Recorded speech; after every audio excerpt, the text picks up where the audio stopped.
सभामुख महोदय,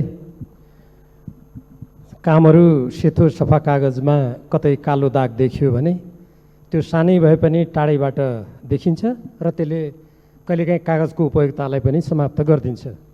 आर्थिक वर्ष 2077-78 को बजेट वक्तव्य तथा मन्त्रालय अन्तर्गतका कार्यक्रमको अध्ययन गर्दा नेपाल सरकारको तर्फबाट कतिपय राम्रा कार्यक्रमहरू ल्याइएका छन्। ती कार्यक्रमहरूको प्रभावकारी कार्यान्वयन हुनुपर्छ। कार्यान्वयनका अगाडि निश्चय पनि चुनौतीहरू छन्। अहिले मलाई उपलब्ध अत्यन्त कम समयमा ती सबै कुराको चर्चा गर्न सम्भव छैन। देश र जनताको हितमा ध्यान दिनै पर्ने केही महत्त्वपूर्ण कुराहरूतर्फ सभामुख महोदय मार्फत नेपाल सरकारको ध्यान आकर्षित गराउन चाहन्छु। कोरोना महामारी नियन्त्रणका सन्दर्भमा अगाडि सारिएका कार्यक्रमहरू स्वागतयोग्य भए पनि परीक्षण र स्वास्थ्य उपकरणका लागि जनशक्ति, साधन र स्रोत धेरै जिल्लाहरूमा अत्यन्त कम छ। अहिले नै कतिपय जिल्लाहरूमा सङ्क्रमणको परीक्षण बन्द भएको छ भने कतिपय स्थानमा परीक्षण अत्यन्त सुस्त गतिमा छ। यसतर्फ विशेष ध्यान दिनुपर्छ। यस प्रसङ्गमा सेनालाई परिचालन गर्दा विपद व्यवस्थापन ऐन अन्तर्गत परिचालन गरिएको हो कि होइन भन्ने कुरा स्पष्ट हुनु आवश्यक छ। राज्यको लोक कल्याणकारी भूमिका बढाउने र समाजवाद उन्मुख अर्थतन्त्र निर्माण गर्दै जाने बजेटमा उल्लेखित जुन उद्देश्य छ त्यो एकदमै उचित हो। तर यस उद्देश्यमा मेल नखाने विषयहरू बजेटमा कसरी देखा परे यो चाहिँ घोत्लिनुपर्ने विषय बनेको छ। नेपालको संविधानमा राज्यका नीतिहरू उल्लेखित राष्ट्रिय सुरक्षा प्रणालीको विकास तथा राष्ट्रिय सुरक्षा नीतिका आधारमा सुरक्षा विषयलाई सबल तुल्याउने कुनै कार्यक्रम मैले देखिनँ।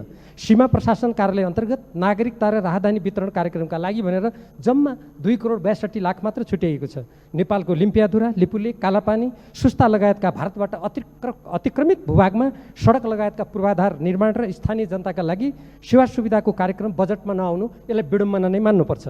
देशको चिरकालीन अस्तित्वसँग गाँसिएको र संविधान बमोजिम तुरन्त गर्नुपर्ने नागरिकता सम्बन्धी ऐनको सम्बन्धमा यसमा बजेटमा कुनै पनि चर्चा नगरिनु यो पनि विस्मयकारी छ। सरकारको नेतृत्व गरिरहेको नेपाल कम्युनिस्ट पार्टी नेकपाको सामाजिक आर्थिक रूपान्तरणको आत्मनिर्भर अर्थतन्त्रको विकास र समग्रमा समाजवाद उन्मुख राष्ट्रिय औद्योगिक क्रान्तिको नीति अवलम्बन गरिएको पाइएन। बरु विकासका दृष्टिले पछि परेका क्षेत्रलाई अगाडि बढाउँदै सन्तुलित विकास गर्ने गरी बजेट आउनुपर्ने तर्फ त्यति ध्यान नगएको जस्तो आभास हुन्छ। नेपालको कुनै कानुन र सम्झौताबाट निर्धारण नभएको उत्तरी सीमा र दक्षिणी सीमामा अन्तर्देशीय भनेको दुई देशको बीचको सहभागितामा आर्थिक क्षेत्रको कुरा गरिएको छ। पेट्रोल अन्वेषण जसको लागि हामीले आत्मनिर्भरताको कुरा गर्छौँ जम्मा 15 लाख बजेट छुट्याइएको छ। कोरोना महामारीका कारण देशभित्र र बाहिर बेरोजगार बन्न बाध्य जनशक्तिलाई रोजगारी प्रदान गर्ने तथा जनताको भरण पोषणका लागि आवश्यक कृषि क्षेत्रलाई प्राथमिकतामा राख्दै सोही अनुसार बजेट विनियोजन गरिनुपर्छ भन्ने सुझाव सर्वत्र सुनिएको हो। तर बजेटमा त्यसो नभएको भन्दै स्वयं कृषि मन्त्रालयले गुनासो गरेको हामीले सुन्नु पर्ने यो पनि विडम्बना नै मान्नुपर्छ। यसो गर्नु उचित भएन। अर्कोतर्फ मैले यसो हेर्दा चक्लेटको भन्सार घटाउने, मलको भन्सार बढाउने यो पनि समाजवाद उन्मुख नीतिको विरुद्धमा छ। शिक्षा क्षेत्रमा राज्यको लगानी वृद्धि गरी निजी क्षेत्रको लगानीलाई नियमन र व्यवस्थापन गरी सेवामूलक बनाउने राज्यको नीति विपरीत निजी विद्यालयले सामुदायिक विद्यालयको शैक्षिक गुणस्तर सुधारको जिम्मेवारी लिनुपर्ने कुरा यो बजेटमा कसरी पर्यो र स्वयं शिक्षा मन्त्रालयले यसप्रति आपत्ति जनाउनु पर्ने विडम्बनापूर्ण स्थिति कसरी उत्पन्न भयो यसलाई स्पष्ट पार्नु आवश्यक छ। संविधानको भावना तथा सरकारको नेतृत्व गरिरहेको दल नेपाल कम्युनिस्ट पार्टीको नीतिसँग पनि यो कुरा मेल खाँदैन।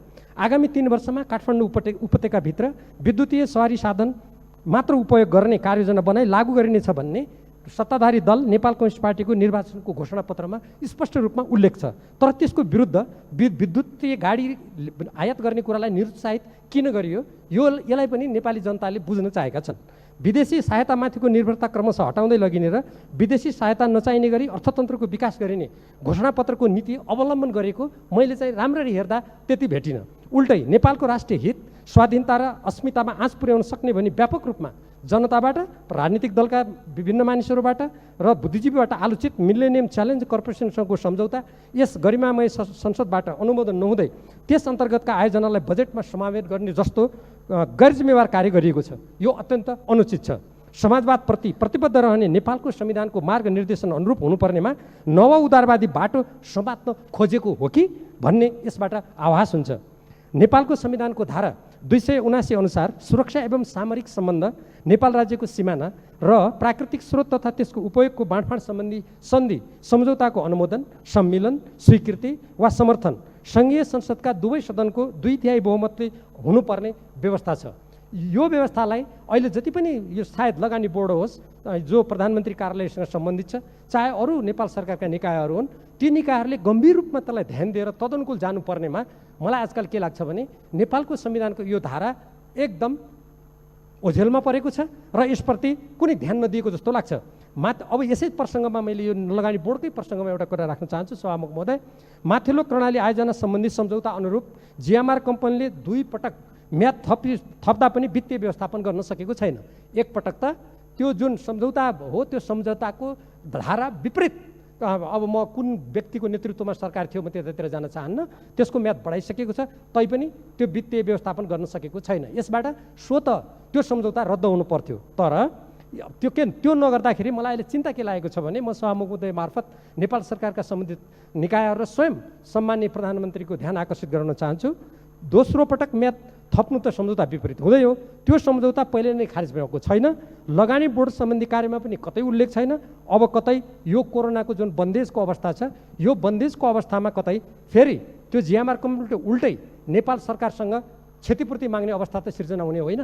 फेरि यो गरिमामय संसदमा नेपाली जनताका सामु हामीले हाम्रो राष्ट्रिय हितको सुरक्षाको लागि बोल्नुपर्ने अवस्था त आउँदैन भन्ने चिन्ता उत्पन्न भएको छ। समग्रतामा भन्ने हो भने हाम्रो जुन यो बजेट हो, जुन नीति कार्यक्रमबाट निर्देशित छ, यसको उद्देश्यको बारेमा मैले अघि नै भने यो सबै हाम्रो नेपालको संविधानको समाजवाद उन्मुख हाम्रो नीति र त्यसमा लोक कल्याणकारी राज्यका सिद्धान्तहरू स्वयं यो सरकार सञ्चालन गर्ने नेतृत्व गरिरहेको नेपाल कम्युनिस्ट पार्टी नेकपाका चुनावी घोषणापत्रमा आधारित भएर अगाडि बढ्नेछ भन्ने कुरा मैले कता पढेको थिएँ। तर मैले केही उदाहरणहरू त्यो नीतिको विपरीत मैले पाएँ।